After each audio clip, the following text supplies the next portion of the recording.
로에 있는 조형물들을 가지고 제 사견을 이야기해 보겠습니다. 테헤란 로에는 정말 이것저것 많은 조형물들이 있는데요. 현대미술의 차세대 인재들을 양성하는 한예종 앞에서 볼 수 있는 고즈넉한 이 조각들도 있습니다. 옛 정취를 느낄 수 있죠. 테헤란 로에서 진정한 아름다움을 찾았습니다. 이 제목도 난강막. 근데 그냥 반숙 계란. 편하지도 않아요. 내가 시민으로서 여기서 뭘 얻었는지는 모르겠지만 어쨌든 잠깐의 출근길에서 눈치 보이는 행동하기를 해봤습니다. 저는 시민으로서 불편함을 얻었고, 스폰서를 한 기업은 돈을 낭비했고, 시는 시간과 인력을 낭비했습니다. 시와 시민과 기업이 모두 이런 케이스 아닐까 싶네요. 저 땅덩어리에 평수까지 잡아먹었다는 느낌마저 드는데요. 제가 그냥 삐뚤어져서 이런 생각을 하는가 싶어서 다른 방식을 써봤습니다. 조금 더 올바른 시민의 모습으로서 작품을 받아들여 보기로 해봤습니다. 혹시 이곳은 출근길의 성지이고 제가 성지에 복장을 하고 있지 않아서 더 불편했던 것이 아닐까 하는 생각에 정장을 입고선 한번 휴식을 취해봤습니다.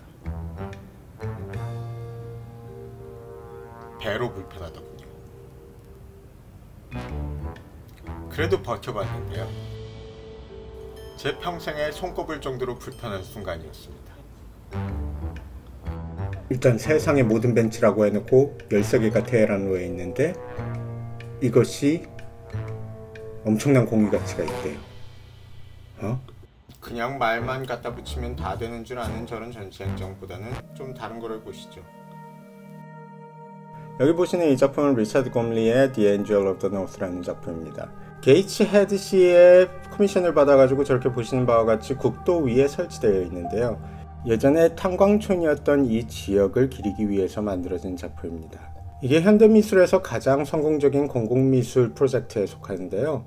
1998년에 완성된 저 조형물은 동북부를 지나는 두 국도를 바라보며 지나가는 차량들의 호기심을 자아냈습니다.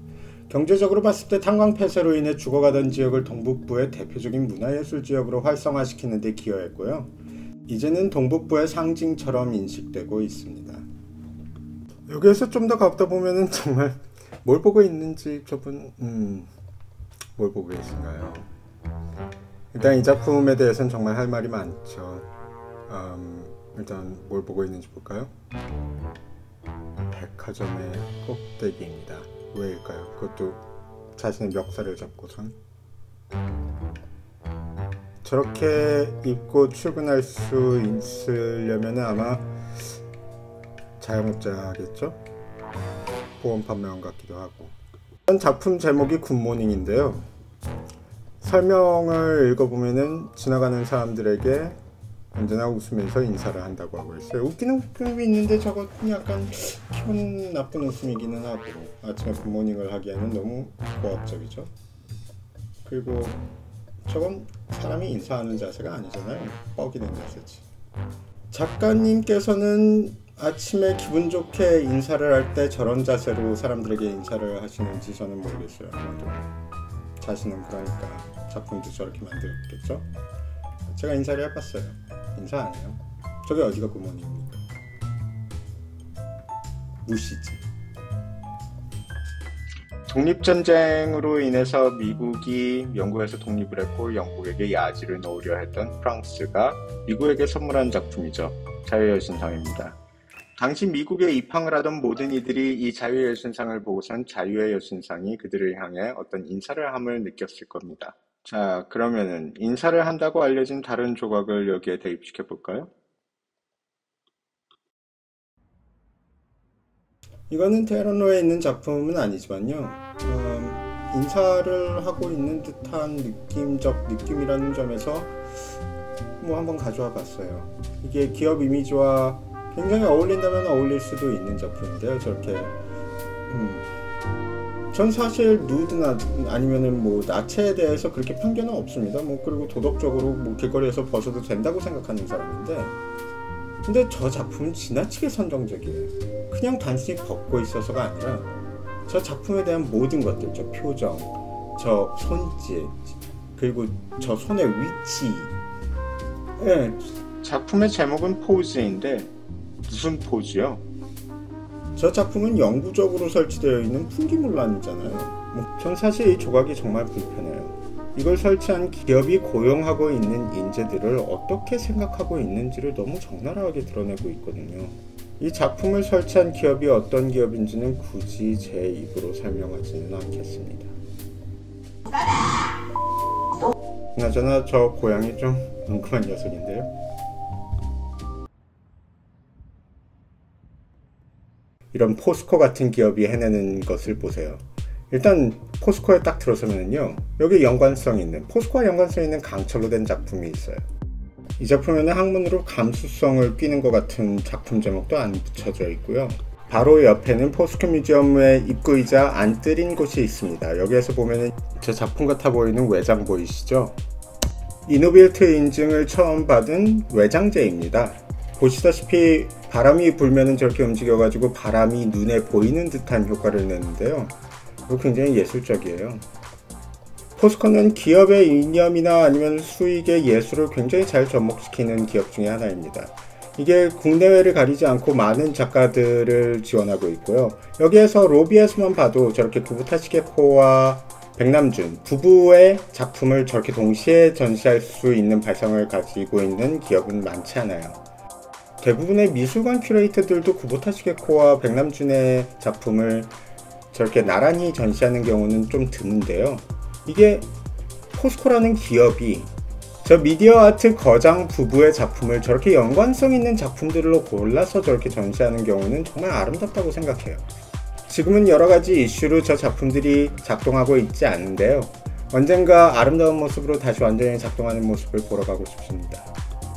한국에선 한편으로는 에펠타워만큼 논란이 많았던 작품이 1996년에 이 당시 돈으로 18억 정도를 주고 이 작품을 프랑크 스텔라에게 의뢰했을 때 사람들은 이것이 흉물이라면서 엄청난 논란을 일으켰었습니다. 상당히 흉물 논란이 오랫동안 지속됐고 강하게 지속됐었기 때문에 이 작품은 한동안 그 나무 사이에 가려진 적이 있었는데요.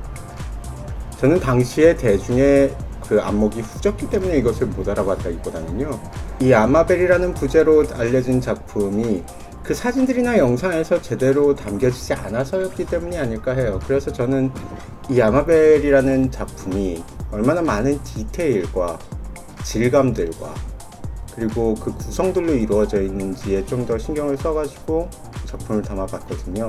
이 작품은 그냥 멀리서 보면 사실 흉물이라는 논란이 있을 수 있어요. 근데 저렇게 켜켜이 쌓여있는 저 레이어들을 보면은 굉장히 세심하게 만들어졌다는 걸 알 수 있거든요. 그리고 저 작품에는 그 아마벨이라는 자신의 친구의 딸이 비행기 사고로 죽었을 때 그 비행기의 파편을 담아서 이 꽃으로 승화시키는 어떤 추모적 의미도 있습니다. 저렇게 수없이 많은 질감들, 그것을 포스코라는 제철 기업의 이미지에 딱 맞도록 세심하고, 한편으로는 따뜻하고 한편으로는 좀 차갑기도 하지만 저렇게 영원히 피어있는 꽃이라는 의미로 만들어낼 수 있는 작가는 정말 드물어요. 프랑크 스텔라라는 거장의 작품인데, 이게 1996년 당시에는 18억의 의뢰 비용으로 충분히 만들 수 있었겠지만 지금은 뭐 작가님이 이런 걸 만들 수 있는 나이도 아니고 이제 85세시니까요. 이거 거의 뭐 경매에 나온다면 100억 정도 이상을 충분히 호가할 수 있는 작품이 아닌가 싶어요. 제가 알고 있는 모든 프랑크 스텔라 작품 중에 가장 아름다운, 어쩌면 가장 아름답달까요? 가장 의미 있는 작품 중에 하나인 것 같기도 하고요. 이게 작품이 그 정도로 가격이 뛰잖아요. 그러면은 안 이쁘던 것도 이뻐 보여요. 아니 18억짜리가 100억이 됐는데 이게 어떻게 안 이뻐 보일 수 있어요. 물론 제 100억이 아니니까 뭐 제 눈에는 그때나 지금이나 마찬가지 얘기는 한데, 여튼 이것이 이 포스코라는 기업의 이미지에 이바지하는 것, 그러니까 좋은 것을 먼저 알아보고 좋은 것을 남들이 보지 못할 때 먼저 보고선 기업을 성장시킨다라는 이미지와도 연관될 수 있죠. 이렇게 영원히 아름답게 피어 있는 꽃을 표현하기 위해서 사실 여기 포스코의 큐레이터 분들께서도 많은 노력을 지금까지 해오신 것 같아요. 제 경험상 포스코의 큐레이터 분들께서는 정말 저보다 훨씬 더 나으신 분들이고, 이렇게 보면은 저 겨울에 나고 있는 동안에 어떻게 보면은 저 꽃이라는 이미지와 연관성을 부각시키기 위해서 여기 보면은 근방에 그 조화로 이루어진 꽃밭을 만들어 놨어요. 이게 아까 그 백남준 작가님의 작품이 구부타 시게코 그 작가님의 작품과 함께 부부로서의 그런 아름다움을 나타내는 그런 조합을 만들어냈듯이요. 밤에 그 조화 꽃밭이 저렇게 밝게 피어나 있는 게 밤에도 보면은 되게 아름답거든요. 저걸 어느 각도에서 보든 저렇게 영원히 피어있는 꽃이라는 이미지와도 굉장히 잘 부합되어 있고요. 이거는 정말 포스코의 큐레이터 분들께서 저 상설전이라는 것을 어떻게 나타내는가를 굉장히 많이 고심하신 분이 나타납니다. 문화예술 기금의 취지는 저희의 삶을 풍요롭게 만들고 도시를 삭막하지 않게 만들기 위한 것임이라는 조항이 있거든요. 이런 걸 상상해 보세요. 바람이 눈에 보이고 철로 된 영원의 꽃들이 피어 있고, 그리고 부부의 사랑이 단순히 말만이 아니라 어떠한 영원의 영상으로서 어디에서든 나타나고 있고, 죽은 이들에 대한 추모가 슬픔과 한탄으로서가 아니라 정말 아름다움과 미래를 향한 희망으로서 표현되고 있는 그런 작품들이 여기저기에 도시를 꽉 채우고 있다면 정말 아름다운 도시가 되지 않겠어요? 저희가 상상할 수 있는 것 이상의 것들을 세상에 발현시키는 분들이 작가분들이라고 생각해요. 그 분들의 작품들로 인해서 우리가 그런 환상 속의 도시를 만들 수 있다면 그건 저희의 세금이 의미 있게 쓰였다고 할 수 있지 않을까요? 저 포스코의 백남준 선생님의 작품이나 아니면은 프랭크 스텔라의 작품 같은 걸 보고 있으면은 단순히 저게 비싸게 됐기 때문에 아름다운 것은 아니죠. 저것이 담고 있는 저희의 미래가 있습니다. 아무쪼록 저희의 미래가 더 충만해지기를 바랍니다.